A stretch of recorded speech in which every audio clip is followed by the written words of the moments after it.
नमस्कार साथियों, मैं हूं राजेश गुप्ता और आप देख रहे हैं हमारा YouTube channel study with Rajesh Gupta. अगर चैनल पर पहली बार है तो सब्सक्राइब कर लीजिए और नोटिफिकेशन बेल को ऑन कर लीजिए ताकि आपको नए नए वीडियो देखने को मिलते रहिए।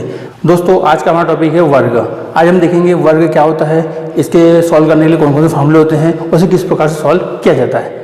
वर्ग एक चतुर्भुज होता है जिसकी 4 भुजाएं होती है और इसकी प्रत्येक भुजा समकोण पर होती है, मतलब एक भुजा दूसरी भुजा के साथ 90 डिग्री का कोण बनाती है। आइए हम देखते हैं कि वर्ग का क्षेत्रफल किस प्रकार से रहता है। वर्ग और आयत दोनों में काफ़ी समानता है, जैसे इनकी प्रत्येक भुजा एक दूसरे के साथ 90 डिग्री का कोण बनाती है। उस तरह कुछ अंतर भी है। जो सबसे बड़ा अंतर है कि वर्ग की सभी भुजाएं बराबर होती है और आयत की केवल आमने सामने की भुजाएं बराबर होती है। यह एक दोनों चतुर्भुज होते हैं, तो किसी भी चतुर्भुज का क्षेत्रफल निकालने के लिए हमें उसकी लंबाई और चौड़ाई ज्ञात होना चाहिए। तो किसी भी चतुर्भुज या आयत का क्षेत्रफल निकालते हैं तो उसका सूत्र होता है लंबाई गुणा चौड़ाई। उसी तरह से जब हम वर्ग का क्षेत्रफल निकालेंगे तो वर्ग का क्षेत्रफल हो जाएगा लंबाई गुणा चौड़ाई। अब यहाँ हम देखते हैं कि जो वर्ग की लंबाई है वो a और जो चौड़ाई है वो भी a है, मतलब कि लंबाई और चौड़ाई का मान बराबर है, इसलिए हमने लंबाई को भी a और चौड़ाई को भी a लिया हुआ है। जब a में a का गुणा किया जाएगा तो हो जाएगा a वर्ग, मतलब तो वर्ग का जो क्षेत्रफल हुआ वो है भुजा का वर्ग। भुजा a का वर्ग, मतलब अगर किसी भी वर्ग की कोई भुजा दी जाए उसका हम वर्ग कर दें तो उसका क्षेत्रफल निकल जाएगा। अब हम देखते हैं कि वर्ग का परिमाप क्या होता है। तो परिमाप किसी भी आकृति की सभी भुजाओं की लंबाई का योग होता है। अगर हम वर्ग की बात करें तो वर्ग की ये भुजा की लंबाई प्लस ये भुजा की लंबाई प्लस ये भुजा की लंबाई प्लस ये भुजा की लंबाई, इन चारों भुजाओं की लंबाई का योग उसका परिमाप होगा। तो इन चारों की लंबाई है a plus a plus a plus a, 4 bar a, तो इसका हमारा हो जाएगा 4a हमारी। अगर हम किसी वर्ग की भुजा में 4 का गुणा कर दे तो उसका परिमाप ज्ञात कर सकते हैं। विकर्ण किसी भी आकृति में एक कोने से दूसरे कोने के बीच की लंबाई होती है। यहाँ से यहाँ तक की लंबाई को हम विकर्ण कहेंगे। तो ये एक समकोण त्रिभुज हो गया है। समकोण त्रिभुज में विकर्ण बराबर हो जाएगा लंबाई का वर्ग धन चौड़ाई का वर्ग अंडर रूट के अंदर।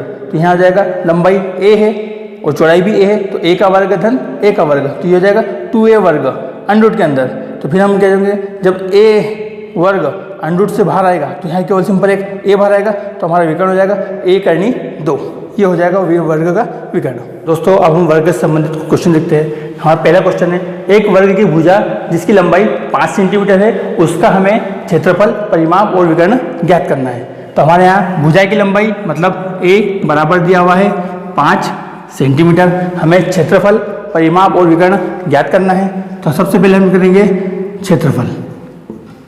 तो वर्ग का क्षेत्रफल हो जाता है भुजा की घात 2 a का वर्ग बराबर, अब a हमारा क्या है 5, तो ये 5 का वर्ग, तो 5 का वर्ग हो जाएगा 5 गुणा 5 मतलब 25। अब क्षेत्रफल है तो क्षेत्रफल की जो इकाई होती है वो वर्ग इकाई होती है। तो हमारा इकाई क्या दी हुई है सेंटीमीटर में, तो हो जाएगा 25 सेंटीमीटर का वर्ग। तो हमारा क्षेत्रफल हो जाएगा 25 सेंटीमीटर का वर्ग या 25 वर्ग सेंटीमीटर। दूसरा है हमारा परिमाप। तो हमारा परिमाप हो जाएगा, परिमाप बराबर होता है 4 गुणा a, मतलब भुजा में अगर 4 का गुणा कर दिया जाए तो उसका परिमाप हो जाएगा। तो 4 गुणा 5 बराबर 20, 4 पंजे 20 सेंटीमीटर। अब तीसरा है हमारा विकर्ण।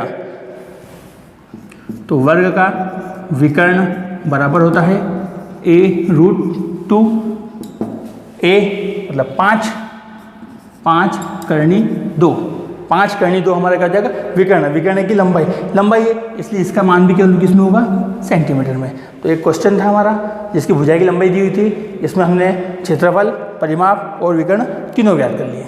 एक नया क्वेश्चन देखते हैं। हमारे पास क्वेश्चन है, एक वर्ग का परिमाप 32 सेंटीमीटर है तो उसका क्षेत्रफल ज्ञात करना है। मतलब हमें वर्ग का परिमाप दिया हुआ है, उसकी सहायता से हमें उसका क्षेत्रफल ज्ञात करना है। तो वर्ग का परिमाप 32 सेंटीमीटर और क्षेत्रफल हमें ज्ञात करना है। हमारा क्षेत्रफल का फॉर्मूला होता है क्षेत्रफल बराबर a², मतलब a की घात 2।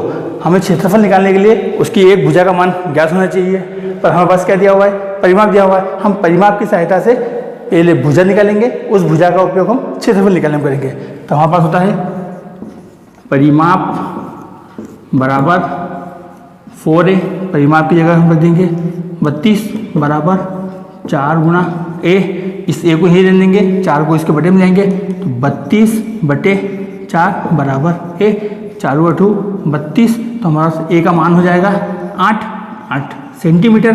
तो हमारे पास भुजा का मान निकल आया है 8 सेंटीमीटर। इस भुजा के मान का हम उपयोग करेंगे क्षेत्रफल निकालने में। तो क्षेत्रफल हो जाएगा 8 का वर्ग, 8 का वर्ग हो जाएगा 8 गुना 8 8 64 सेंटीमीटर का वर्ग। तो ये हमारा हो जाएगा क्षेत्रफल। हमें परिमाप दिया गया था, परिमाप की सहायता से हमने भुजा का मान निकाला, उस भुजा की सहायता से हमने क्षेत्रफल का मान निकाला। आइए एक नया क्वेश्चन देखते हैं।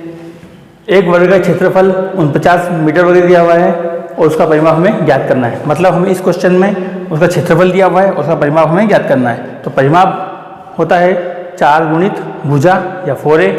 अगर हमें भुजा की लंबाई पता है तो हम उसका परिमाप निकाल सकते हैं, पर हमें यहाँ पे क्षेत्रफल दिया हुआ है तो इस क्षेत्रफल की सहायता से हमें भुजा निकालेंगे और भुजा की सहायता से फिर हम परिमाप निकालेंगे। तो क्षेत्रफल होता है वर्ग का क्षेत्रफल बराबर a स्क्वायर, क्षेत्रफल की जगह मान रख देंगे हम 49 बराबर a का वर्ग। जब ये वर्ग इधर जाएगा तो ये वर्गमूल हो जाएगा, तो 49 का वर्गमूल बराबर a, तो 49 का जब वर्गमूल निकाला जाएगा तो कितना हो जाएगा 7।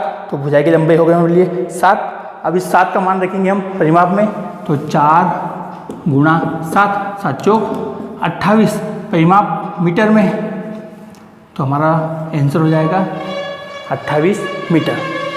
आइए एक नया क्वेश्चन देखते हैं। इस क्वेश्चन में दिया हुआ है एक वर्ग का विकर्ण 6 करनी 2 मीटर है, तो उसका परिमाप और क्षेत्रफल ज्ञात कीजिए। मतलब हमें अब विकर्ण दिया गया है, इसकी सहायता से हमें क्षेत्रफल और परिमाप का मान ज्ञात करना है। हमें पता है अगर हमें किसी भी वर्ग का क्षेत्रफल या परिमाप निकालना है तो उसके लिए हमें उसकी भुजा की लंबाई का मान पता होना चाहिए। अब हमें यहाँ पर विकर्ण दिया हुआ है, विकर्ण दिया हुआ है 6 करनी 2, इसकी सहायता से हम भुजा का मान निकालेंगे, उस भुजा की सहायता से फिर हम क्षेत्रफल और परिमाप का मान निकालेंगे। तो हमारा विकर्ण बराबर होता है a करनी 2 बराबर 6 करनी 2, इस करनी 2 से करनी 2 कट जाएगा तो a का मान हो जाएगा 6। विकर्ण का मान मीटर में है तो ये भी भुजा की लंबाई भी मीटर में हो जाएगी, तो हमारी भुजा का मान हो गया 6 मीटर। अब हमारा क्षेत्रफल, तो क्षेत्रफल हो जाएगा a वर्ग, मतलब भुजा का वर्ग, 6 का वर्ग, 6 का वर्ग हो जाएगा 6 गुणित 6 36 मीटर का वर्ग। और हमारा परिमाप, तो परिमाप हो जाएगा 4 गुणित भुजा 4a, तो 4 गुणा 6 6 चौक 24 मीटर। इस विकर्ण की सहायता से हमने भुजा का मान निकाला, इस भुजा की सहायता से हमने क्षेत्रफल और परिमाप दोनों का मान निकाल लिया है।